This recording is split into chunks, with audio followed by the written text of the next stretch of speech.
Makfira Syamsul Alam merupakan atlet karate asal Sulawesi Selatan atau Sulsel.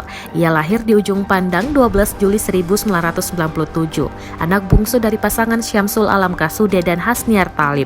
Perempuan yang akrab disapa Makfira ini telah meraih sejumlah prestasi bergengsi, baik di tingkat lokal, nasional hingga internasional. Setidaknya ada 20 prestasi yang telah diraih, di antaranya medali perunggu di kata perorangan pada Pekan Olahraga Nasional atau PON Jawa Barat 2016. Kemudian medali perunggu di nomor kata perorangan Japan Karate Soto Federation tahun 2016 di Vietnam.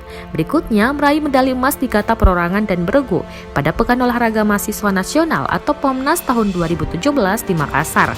Lalu di tahun 2018 meraih medali perak di kata perorangan Piala Menteri Dalam Negeri atau Mendagri di Palu.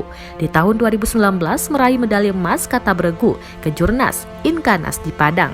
Setelah itu medali emas di kata beregu Prapon 2019 dan medali emas kata beregu di Inkanas Virtual Karate Championship.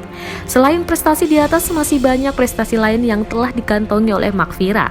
Dari banyak kejuaraan diikuti, Makfira mengatakan PON Jawa Barat 2016 menjadi kejuaraan yang paling berkesan. Sekarang alumnus Fakultas Ekonomi dan Bisnis Universitas Negeri Makassar ini sementara persiapan menuju PON Papua.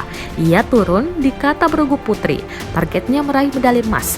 Kini ia berlatih maksimal dan tak lupa berdoa demi mencapai target tersebut.